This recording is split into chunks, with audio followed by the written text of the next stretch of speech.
پرۆژەی بەنداوی گۆمەسپانە ئەم پرۆژەیە دوایەوەی لە ساڵی 2013ەوە کارکردن تێدا دەستی پێکرد. بە هۆکاری قەیرانی دارایی پرۆژەکە بۆ ماوەی چەند ساڵێک لە کارکردن وەستا. دوجار لە کابینەی نوێمدا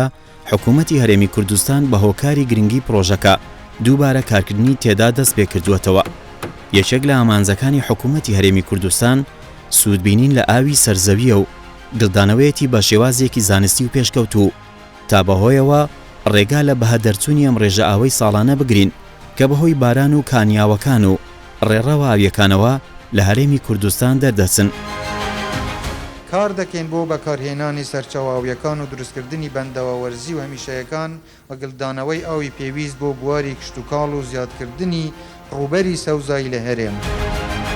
بەنداوی گۆمەسپان سێم گەورە بەنداوی سەرئاسی هەرێمی کوردستانە و بە شێوازی کۆنکریتی RCC دروست دەکرێت. لێرە کۆمەڵێک ئەندازیار و کرێکاری تایبەتمەند بە بواری بەنداوسازی ڕۆژانە کارەکانیان ئەنجام دەدەن. ئەم جۆرە بەنداوە بەم دیزاین و شێوازە ئەندازەیە لە سەرئاسی هەرێمی کوردستان و عێراق نوێیە. ئێستا خەریکی دروستکردنی سەرقال دروستکردین بەنداوین کە RCCە کە یەکەم جارە بە شێوەی RCC لە هەموو کوردستان دروست دەکرێت. هەروەها بەنداوەکەمان لەسەر بەشێک بکاتوە گەلەریمان هەیە، سپیلوەیمان هەیە، هەروەها دایڤێژنمان هەیە، هەروەها درێژی بەنداوەکەش 513 مەترە، هەروەها بەرزیەکەی 70 مەترە. ڕۆژانە سەرقال دروستکردنی بەشەکانین، هەروەها تا ئێستا قۆناغێکی باشمان بڕیوە. تاوەکو ئێستا دایڤێژنمان تەواو کردیە، دایڤێژن تەواو بووە لە بەشی سپیلوەینە. ساڵانە ڕێژەیەکی زۆری ئاو لەم ناوچانەی دەوروبەری پرۆژەکە بەرەو خوارەوە دەچێت و دوجار دەڕژێتە ناو زەی گەورەوە. بە هۆکاری نەبوونی هیچ جۆرە بەنداوێکیش ئەم ڕێژە ئاوەی لێرەوە دەڕوات بە خێراییەکی زۆر لە ماوەیەکی کەم ون دەبێت. هەر بۆیە پلانی دروستکردنی ئەم بەنداوە کاریگەری باشی لەسەر گلدانەوەی ئاو لە ناوچەکەدا دەبێت. کە ئەم بەنداوە یەکەمین جارە بەو شێوەی دروست دەکرێت کە بە شێوەی RCC واتە ڕۆلینگ کۆمپاکتد کۆنکریت. ئەم بە شێوە دەتوانین باسەوەی بکەین کە ئەم بەنداوە سێم بەنداوە لە هەرێمی کوردستان کە ڕووبەری داڵدەدانی ئاوەکەی تقریباً 80 ملیۆن لتر ئاو لە خۆی دەگرێت و درێژی بەنداوەکەمان 513 متر و 67 سانتیمە، بەرزی لەسەر ڕووی ئاسی دەریاوە لە ئلیڤیشنی بەرزی 880 مترە. شێوازی بەنداوەکەمان دروستکردن لە لایەن ستافێکی تورکیەوە دیزاین کرایە کە لە ژێری ڕاگەر بە شکلێکی سێگۆشەمان دەداتێت کە لە ژێرەوە تا دەگەینە مستەوایەکی ئەرزی پتە و پاشان بە جێری ئەو سیانەی کە لە ڕاست و چەپمان هەیە پێویستە بە شێوەیەکی پانی بڕوا بە سێوەکی شێگۆشە و لە لای ڕاستی بەنداوەکە لە لای چەپ بە شێوەی پەیژە دروست دەکرێت کە لەلایەن دیزاینەوە تەسمیم کرایە و دیزاینی سەرکەوتووە و درێژیەکەی 200 مترە، عرضەکەی 70 مترە، بەڵام لەسەروا دەبتە 513 متر و 67 سانتیم. بۆ ئەمە لە ژێرە بەشێکی بچوومان هەیە کە تەماشای دووچای بکەی شکلی وی دەداتە پێش، ویش بنی بچووکە بەڵام سەری هێدێدی بەرین دەبێت. ئەوە شەمان شکلە بۆیە لەسەری بوتە 513 متر و 67 سانتیم. پانەکەش لە سەرێ دەبتە 10 متر و 17 سانتیم و 5 ملیۆن. وەکو باسم کرد لە ڕووی پێشەوە و لە ڕووی کۆتایی ئەو ڕووی کە دەکەوێتە بەر ئاو زایدن ئەو ڕووی کە لە نهایەتی ئاوەکەمان هەیە. ئێمە دوو شێوازی کۆنکریتمان هەیە، نۆرمال کۆنکریت کە تەنها لە موادی ئاو چیمۆتۆق و مۆشت چگر پێکاتووە و RCC ئێمە لێرمان داناوە هەر لێرەك بە 30 سانتیم 30 سانتیم بە پاشەوەی کۆمپاکشن دەکرێت و ئامادە دەکرێت. هیچ ئەو دیزاینی کە کرایە حسابەوەی کردیە کە ئەگەر هاتوو 80 ملیۆن لتر ئاو بگریت ئەو کۆنکریتە تەسمیم و تەحملی هەیە. دروستکردنی بەنداو پەیوەستە بە چەند خاڵێکی استراتیژی گرنگ. لە هەمووشیان گرنگتر هەڵکۆتەی جوگرافیا و جۆری خاکەکەیە کە بەنداوەکەی لەسەر بنیاد دەنرێت. هەر بۆیە دەمانەوێت لە بواری جۆری خاکی ئەم ناوچەیە بکۆڵینەوە. وەک باز دەکرێت دەست نیشانکردنی ناوچەکە لەسەر بنەمای زانستی جیۆلۆجی هەڵبژێردراوە. بۆ دروستکردنی هەر پرۆژەیەکی ئەوها استراتیژی گەورە بە تایبەتی وەکو بەنداو پرۆژەیەکی استراتیژیە، دیارکردنی شوێن لە ڕووی جیۆلۆجی زۆر گرنگە. بۆیە ئەمە وەکو جیۆلۆجی دەبی 3-4 هەنگاو لەبەر بگرن هەتا شوێنی بەنداوەکەی دیاریکەن. یەکەم هەنگاو ئەمە دیراسەی مەدانی وەکو حەقل کەشفەکی مەدانی دێن تەماشای شوێنی بەنداوەکەی دەکەن پاشان هەندێک عملی دیکە دێ ئەمە لە ڕووی جیۆتەکنیکیوە لە ڕووی ئینجینێرک جیۆلۆژیوە لە ڕووی هەموو ئەو بابەتانەی پەیوەندی بە جیۆلۆژی هەیە دیاری دەکەن شوێن دیارکردنی شوێنی بەنداو زۆری گرنگە لۆ دروستکردنی هەر بەنداوەک یەکەم تشت دەبی دیراسە بکرێت دیراسەی جیۆلۆژیە یعنی دیراسەی جیۆلۆژی بریار دەدا ئایا بەنداو لێرە دروست بکرێ یان دروست نەکرێ لێرە وەکو بەنداوی گۆمەسپان بەستورە بەنداوەکی گەورەیە ئەمە لۆ دیارکردنی شوێنەکەی لە ئێستا لەسەر فۆرمێشنی خۆرماڵا فۆرمێشنن وەکو پێک هاتەی جیۆلۆژی باشە لە خۆرمالە فۆرمێشن ئەمە سێڤ برین حوزی بەنداوەکە یان ڕێزەرڤەر ئێریا پێدەرێن ئەو شوێنی ئاو لێ خەردەبتەوە دەکەوتە کۆلۆش فۆرمێشن ئێستا دام ئاکسزی بەنداوەکە لەسەر خۆرمالە فۆرمێشنە خۆرمالە فۆرمێشن یەکێک لە هەرە بەهێزەکانی فۆرمێشنەکانی جیۆلۆژی ئەمە احتیمال لەسەر دەکەن لەو دیارکردنی شوێنی بەنداو بۆیە ئەمە لەو شوێنە هەلبژاردمان لەبەر ئەوەی بێرین کەپاسیتی خۆرمالە فۆرمێشن گرنگە لەگەڵ ئەوەی حوزی ئاوەکەی لە کۆلۆش فۆرمێشن حوزی ئاوەکەی زۆر باشتر دەگریتەوە لێرە بەنداوەکە بە بەرزی 7 مەتر دروست دەکرێت جگە لە گرنگیدانی ئەندازیارانی پرۆژەکە بە پتەوی هەیکەلی بەنداوەکە لەلایەکی تریشەوە بە قوڵایی 7 مەتر لە نێوان هەر 3 مەتر جارێک لە ڕێگەی کۆنکریتەوە ژێرخاکی بەنداوەکە پتەو دەکرێت تا بەهۆیەوە ژێرخانێکی بەهێز بۆ پرۆژەکە دروست بکرێت و ڕێگری بکرێت لە هەر ونبوونێکی ئاو لە ژێر بەنداوەکە ئەم لەوێدەرا ئیشێ گراوتینکێ دکن ئەم ئیشێ مە گرانگی لەوێدەرا ژبوونا کو بنێ سەتێدا ئاو دەرباز نەوە بنێ سەتێدا کێلەکەدا دەرباز نەوە ئەم بیراوە دکن کۆڵان دکن بە ماکینام پشتگول پشتێ خۆنێکردن ئەم ویا هەنێک جیا 65 هەنێک جیا هەفتە هەنێک جیا 5 مەترە ئەم ڤەدکن دسکادا گراوتکن د چیمنتۆیە ئەم تشەتکن حتا سەرێ ژبوونا ئەم بنێ ئەردێدا دووار کیک و نای دیتنێ ئەم چێتکن ژبوونا کو ئاو بن ئەردێدا نەرەوە دەرباز نەوە ئەم ژبوونا کو ئاوێ بگرن گەرم ویا چێکن ئیشێ مەل ویایە پێشیا کو ئەم دەست وێدەرا کردن مە پێشیل وێدەرا 13 بیرڤە کرد مە نمونەش بنێ ئەردێ دەرخست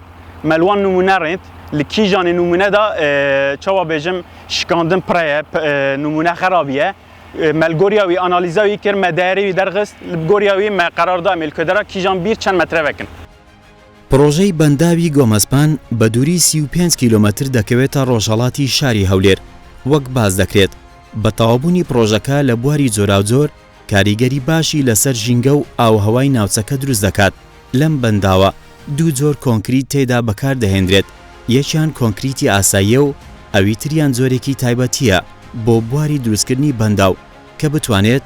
بەهێزەوە بەرگری پاڵەپەستۆی ئاوی گلدراوە بگرێت لێرە لەم تاقیگەیەدا پرۆسەی پشکنین و ئامادەکردنی کۆنکرێتی تایبەتی لەسەر بنەمای ستانداردەکانی بواری بەنداو بەرهەم دەهێنرێت. شێوازی جۆری کۆنکریتەکەی کە لەو دامەی بەکاردێ ئارسیسیە ئارسیسی یەکەم جارە لە کوردستان و لە عێراقیش بکرێ پێشەوەی ئێمە ئێستا لە بیدایەتی پرۆژەکەمانداین هەتا دەگەینە پێشەوەی بگەینە ئەو خاڵی کە دەست بە ئیشکردنی ئارسیسی بگەین لە سایت پێویستە میکس دیزاینی ئارسیسیەکەمان حازر بێ ڕۆژانە چەندین ترایال دەکەین چەندین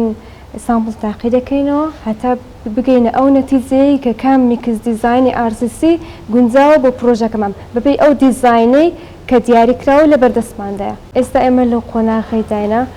سەرچاوەکان بە ڕسمی دیاری دەکەین ئەو سەرچاوانەی کە دەمانەوێت بەکاری بێنین ڕۆژانە ئەو تێستی سەرچاوەکانمان دەکەین هەتا بزانین بۆ نمونە تێستی سپێسیفیک گرافیتی ئەبسۆرپشن ئەو تێستانی لەسەر تاقی دەکەینەوە سیف ئەناڵسز ئەوانەمان کە حازر کرد میکسەکانیشمان دەکەین ترایاڵی زۆری میکسەکانمان دەکەین دوای ئەکسپێرتەکانمان هەڵدەبژێرن کام میکسەیان گونجاوە بۆ ئەودامە ڕۆژانە ئەو تێستانی دەکەین بە نمونە جۆرێکی ئەگریگەیت کە وەردەگرین تێستی خۆمانی لەسەر دەکەین دوای ئەوەی کە نەتیجەکەی دەرچوو سەر و خۆمان ئاگادار دەکەینەوە کە ئایا ئەو ئەگریگەیتە دەتوانین بەکاربێنین لە مستەقبەل لەو پرۆژەیە ناتوانین ئەگەر فاشل بی هەر ئەو سەرچاوی بەگزاری کانسڵ دەکەینەوە ئەو تێستانەی کە کیمیاین پێستەکان پێشەوەی ماوەدەکان بەکاربێنین یەکەم جار داوا دەکەین لە مختبەری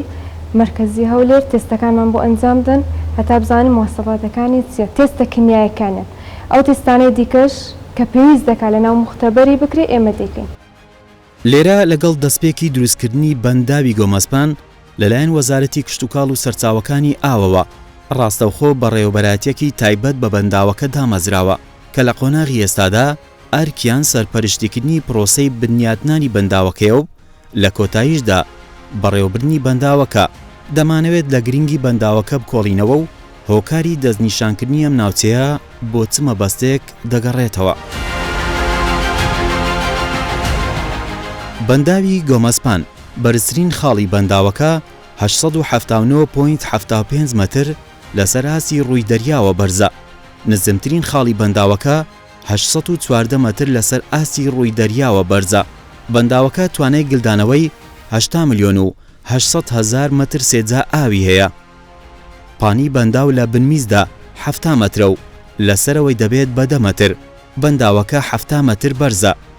سەرچاوەی ئاوی بەنداوەکە بریتە لە ئاوی باران و کانیاوەکانی ناوچەکە. ڕێژەی پێشبینکراوی باران لە ناوچەی دەوروبەری بەنداوەکە 600 تا 800 میلیمەترە لە ساڵێکدا. داهاتی ساڵانەی ئاو لە ناوچەی دەوروبەری بەنداوەکە باران زایدەن سەرچاوەی سروشتی 47 میلیۆن و 839,221 متر سێجا. ڕووبەری دەریاچەی بەنداو 2.252 زەویە. بە ڕێژەی لە 125 کاری بەنداوەکە ئەنجام دراوە.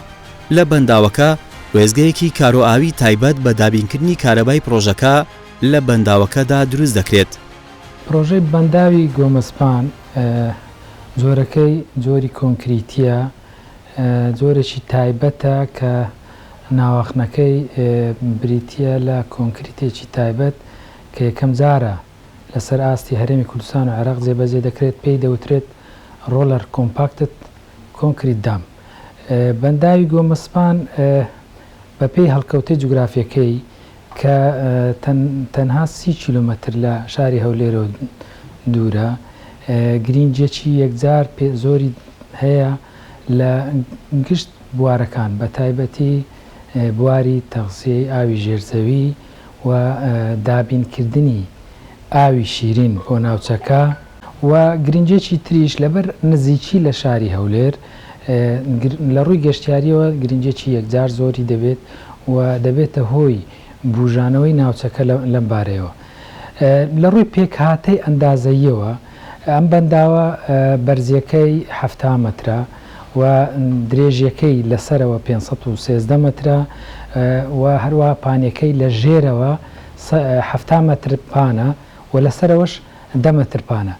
و توانای گلدانەوەی ئاو لەو پرۆژەیە 8 میلیۆن متر سێجایە کە لە ڕووی توانای گلدانەوە دەبێتە سێم بەنداوی هەرێم لە دوای هەرێکە لە دوکان و بەنداوی دەربەندی خانەوە. طبعاً شوێنی بەنداوەکە دوای دراسەیەکی دوور و درێژ کە لە ساڵانی زۆوە لە 1970 بەرنامە ڕێژی بۆ کرابوو،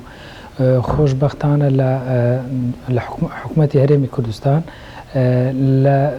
دوای ساڵی 2013ەوە دەستی پێکرد، بەڵام بەهۆی قەیرانی دارایەوە ئەو ماوەی وەستا و ئێستا لە یەکی دەی 2021ەوە بە چڕی کارەکانی دەست پێ کردوێتەوە. سەربارەت بە شوێنەکەی و هەڵکەوتەکەی تەبان ئەو بەنداوە لە سەر لە تەنگەبەری دەربەندی گۆمەسپان دروست دەکرێت لەسەر پێکهاتەیەکی شاخ و لەبەرەوە پێکهاتەیەکی ساغە بۆیە جۆری کۆنکریت بەنداوەکە کراوەتە کۆنکریتی لەبەر بەرزیەکەشی چووکە کە بەرزی گەیشتە 70 متر بە بەنداوی گەورە حیساب دەکرێت و بە زۆریشکە بڵێم بە لارج دام حیساب دەکرێت بۆیە بڕیاردرا بکرێتە بەنداوێکی کۆنکریتی. سەرچاوی ئاوی ئەو بەنداوی گۆمەسپان بە پلەی یەکەم بریتە لە ئاوی باران لە سنوورەکانی سەفین و زیارەت و قەڵاسنج و ئەو ناوچەیە ئاوەکە دێت و کۆ دەبێتەوە و کەمیەکەشی ینی من پێم خۆشە ئاماژە بەو خاڵەش بکەم. داهاتی ئەباران یان داهاتی ئاو بڵێم لەو سنوورە ساڵانە 47 میلیۆن متر سێجایە کەواتە دەتوانرێت بە تەنها بە ئاوی باران ئەو بەنداوە پڕ ببێت و سوودی لێوەربگیرێت. گرنگی ئەو بەنداوە لەوەیە تۆ وەرزی باران کە بارانێکی زۆر دەباری ئەلێرە لە زۆنی تەڕی پێ دەڵێن هەتا 800 میلیمەتر زیاتر باران دەبارێت. لەبەر وەرزیشە ماوەی ئاوەکەی تەنها لە وەرزی باران کۆتایی پێدێ بە دروستکردنی ئەو بەنداوە کە 8 میلیۆن مەتر سێزە ئاو کۆ دەکەیەوە دەبێتە هۆی بژانەوەی ڕووباری بەستۆڕە هەتا دەگەینە دەژێتە ناو زەی گەورە کە ئەمە بەڕاستی هۆکاری دروستکردنی بەنداوە ئەو خاڵەیە بۆ ئەوەی ئیسیفادە لەو بارانەی بکەین کە لە وەرزی زستان و بەهاردا دەبارێت.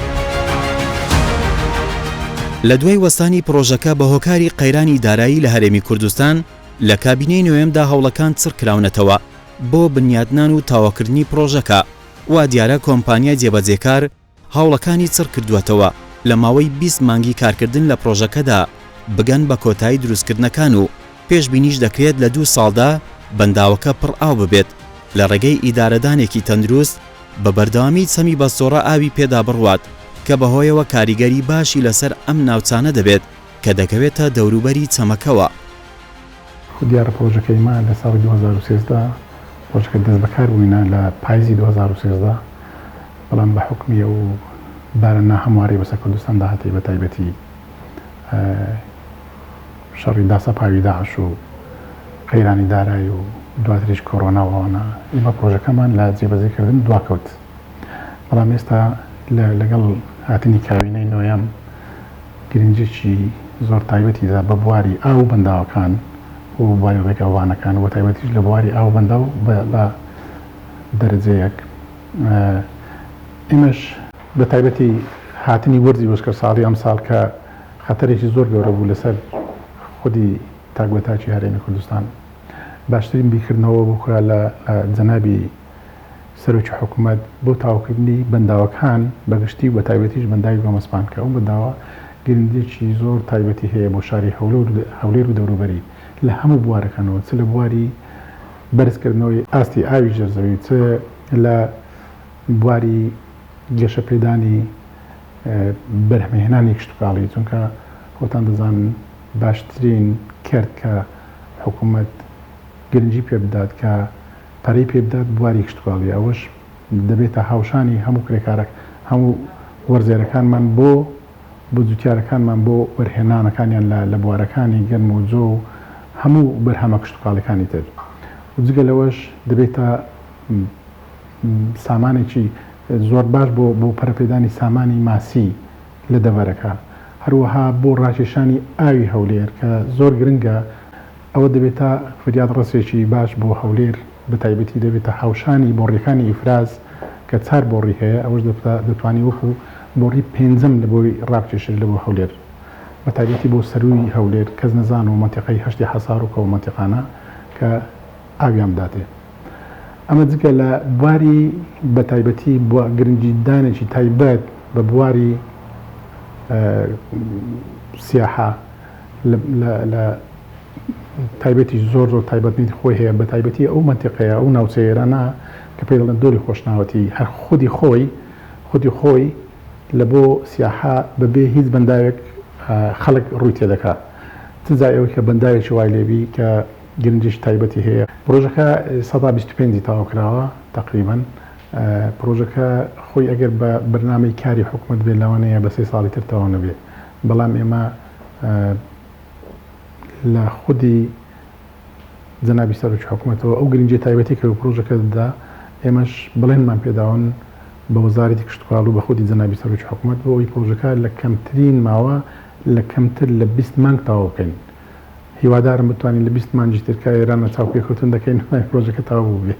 ئینشاءالله ئەگەر ئاستەنجی گەورەمان نێتە پێش ئەگەر ئاستەنجی زۆر ئەوە نێتە پێش کە هۆکاری پەکخستنی پرۆژەکە هیوادارم قەت نەگەینە ئەو ڕۆژەی لەبەرەوەی ئومێدێکی زۆر گەورەیە پرۆژەکە بۆ هەموو خەڵک پرۆژەکەی ما بە ئاستی ڕێزبەندی دەتوانی بڵێن سێم پرۆژەیە لەسەر ئاستی هەرێمی کوردستان دوای دۆکان و دەربەندی خان پرۆژەی بەنداوی گۆمەسپاندێ بۆ گەورەی ئاستی بۆ ئاستی ئاوی گلدانەوەی پرۆژەکەمان زیاتر لە 8 میلیۆن مەتر ئاو گل دەداتەوە ئەو ڕووبەرێک کە دای دەپۆشی 2200 دۆنم تقریبا 2250 دۆنمە هەر بەو بۆ نوێشە بە جوتیارەکانیش قەرەبوو دەکرێنەوە ئەوانیش پاریان بۆ تەرخان کراوە ناو پرۆژەکە ئەنی حکوومەت هەرێم خەمخۆری وانیشە هەری پرۆژەکە نییە ئەو شوێنێک کە ئاویشی لێدێ بۆ پرۆژەکە زیاتر ئەتیما دەکە سەر ئاوی باران و ئەو ڕووبار و ئەو کانیانەی لە سنووری پرۆژەکەن زیاتر لە 132 کیلومتر مربع یعنی کەواتە دەکات 132 ملیۆن متر چارگۆشە لەو سنوورەی ئاوی دێتەوە ناو پرۆژەکە. لە کابینەی نوێمدا لە ڕێگەی چەند پرۆژەیەکی جیاوازەوە هەوڵی جدی دەدرێت کە سوود لەم ڕێژە ئاوە ببیندرێت کە بەناو خاکی هەرێمی کوردستان تێدەپەڕن یاخود هەڵدەقوڵێن تاوەکو لەگەڵ گۆڕانکاریەکانی کەشوهەوە کاریگەریە نەرێنیەکان کەمتر ببێتەوە و ناوچە جیاوازەکان لە ڕێگەی بەنداوە جیاوازەکانەوە بوژانەوەی باش بەخۆیانەوە ببین و دوجار لە بواری سامانی ئاوەوە ببینە خاوەن ژێرخانێکی بەهێز. پرۆژەی بەنداوەکان لە هەرێمی کوردستان پرۆژەی بەنداوە تەواوبووەکان لە هەرێمی کوردستان 17 پرۆژەی بەنداو بە قەبارەی گەورە و بچووک هەن لە سنووری پارێزگای هەولێر 4 بەنداو دروست کراوە لە سنووری پارێزگای سلێمانی 5 بەنداو دروست کراوە لە سنووری پارێزگای دهۆک 3 بەنداو دروست کراوە لە سنووری گەرمیانیش 5 بەنداو دروست کراوە. پرۆژەی ئەم بەنداوانەی لە قۆناغی دروستکردندان لە هەرێمی کوردستان 17 بەنداو لە قۆناغی دروستکردندان لە سنووری پارێزگای هەولێر 6 بەنداو لە قۆناغی دروستکردندان لە سنووری پارێزگای سلێمانی 5 بەنداو لە قۆناغی دروستکردندان لە سنووری پارێزگای دهۆک 3 بەنداو لە قۆناغی دروستکردندان لە سنووری گەرمیانیش 3 بەنداو لە قۆناغی دروستکردندان لە هەرێمی کوردستان پلانی دروستکردنی 9 بەنداوی نوێ هەن بە شێوازی قستی درێژخە هەن لە سنووری پارێزگای هەولێر پلانی دروستکردنی 3 بەنداو لە سنووری پارێزگای سلێمانی پلانی دروستکردنی 2 بەنداو لە سنووری پارێزگای دهۆک پلانی دروستکردنی 3 بەنداو لە سنووری گەرمیانیش پلانی دروستکردنی 1 بەنداو. بەنداو یەکەم قۆناغە لە جێبەجێکردنی ئیدارەیەکی باشی ئاو دارەدانی ئاو دەست پێ دەکە لە دوورێنەی ئاواتە کۆکردنەوەی ئاو ئەویش خۆی لە دروستکردنی بەنداوە دەگرێتەوە تاکو ڕیسایکلینگ واتە خاوێنکردنەوەی ئاو دووبارە بکارێنەوە لە هەموو وڵاتێکە دەبێت و یاخود لە هەر شوێنێکە دەبێت و حسەی ئاوی تەواوت هەبێ بۆ خواردنەوە بۆ بەکارهێنانی ناوماڵ بۆ پیشەسازی بۆ کشت و کاڵ بۆ ئەگەر هەبوو زیادە بۆ گەشت و گوزار و بۆ هۆیەکانی دیکە لە زۆر هۆی دیکۆک و میلاحە و کوشتی دیکە بەکاردێ. لە هەرێمی کوردستاندا کایمە 5 ڕووباری سەرەکیمان هەیە و چەندین ڕووباری بچووکمان هەیە خۆشبەختانە هەر سێ شارەکە کەوتونەتە نێوان 2 ڕووبار یا زیاتر مەسرە بۆ نمونە شاری دووە کەوتە بەنیس 4 ڕووبار ڕووباری دیزلا واری زێ گەورە خازر و خاووریش شاری هەولێر کەوتە بینی زابی بچووک و زابی گەورە و سلەیمانی کەوتۆتە بینی سیروان و زابی بچووک ئەوە سەرڕای بوونی چەندین لق و بڕەن کانی و کارێز وشتی بووە. ئێمە لە هەرێمی کوردستان ئاوێکی ئێستا دەتوانم بڵێم باشمان هەیە بەڵام ئەو ئاوە بە تەواوی ئیدارەیەکی باشی بۆ نادرێت ئیدارەدانی باش واتە تو دەبێت لە هەموو وەختێکە کێشەت نەبێ بۆ ئەوەی کە تەواوی ئاو خەڵک تێراوکەی قشتوقاڵ تێراوکەی بۆ مەبەستەکانی دیکە بەکاری بینیم بۆ ئێمە دڵم بەنداو دروستکردن بۆ ئەوەی کە تو ئەو ئاوە لە وەرزی باریندا واتە لا بە سەرەتای کۆتای مانجی دەوە دەست پێ دەکات تا دەگاتە کۆتای مانجی مایس ئەوە وەرزی کۆکردنەوەیە ئەو ئاوانە کۆ بکەینەوە لە مانکانی تردا لە هاویندا دووارە بەکار بێتەوە بە شێوەیەکی عادیلانە بۆ هاوڵاتیان. ئێمە لێرەدا بیرۆکەی دروستکردی بەنداوەکان لە دوای بڵێن دۆکان و دەربەندی خان و دهۆکە دوکان و دەربەندی خانە ساڵی 50ەکان و کۆتایی 60ەکاندا تاو بووە دۆک لە کۆتای 80ەکانە تاو بووە هیچ بەنداوێک دروست نەکرابووەوە ئێمە هاتینە ساڵی 2007 دەستمان کرد دروستکردنی بەنداو پرۆژەی استراتیجیمان دروست کرد ئێمە دراسی ماسەرپلانی بەنداوەکانمان دروست کرد کە خۆی لە شوێنی خۆی دەگرێتەوە لە دروستکردنی 250 شوێنی لەبار بۆ بەنداو لەگەر خۆیدا هەژدە بەنداوی گەورە لە خۆی لەگە بەنداوی استراتیجینە چوار لەو بەنداوانە ژێر جێبەجێکردن ئێستا چواردەیان تەواو بووە هەفتەی دیکەش دەژێر جێبەجێکردن دووبارە یعنی ئەوە ئەوە کەیتی ئەمە برن با بڕێن حرەکاتی ئێمەیە کە لەو ماوەی کە لە 2007 دروست بووینە و ئێستا بەداخەوە بۆ ماوەیەک بودجە بەهۆی بودجە وەستا بەهۆی هاتی شەڕی داعشەوە خۆشبەختانە ئەوە ماوەی کەمتر لە ساڵێکە دووبارە حکوومەت دەستی کرد بە دابینکردنی بودجە بۆ تەواوکردنی بەشێک لە بەنداوەکە. لەم بەدواداچوونەدا بۆمان ڕوون دەبێتەوە کە هەوڵەکان لەسەر ئاستی باڵای حکوومەتی هەرێمی کوردستان چڕ کراونەتەوە بۆ بواری پارێزگاریکردن لە سامانی ئاو دروستکردنی بەنداوی جیاواز لە هەرێمی کوردستان هەوڵی جدیان بۆ دراوە و بە تەوابوونیشیان ڕاستەوخۆ ژێرخانی سامانی ئاو لە هەرێمی کوردستان دەچێتە ئاستێکی بەرزەوە.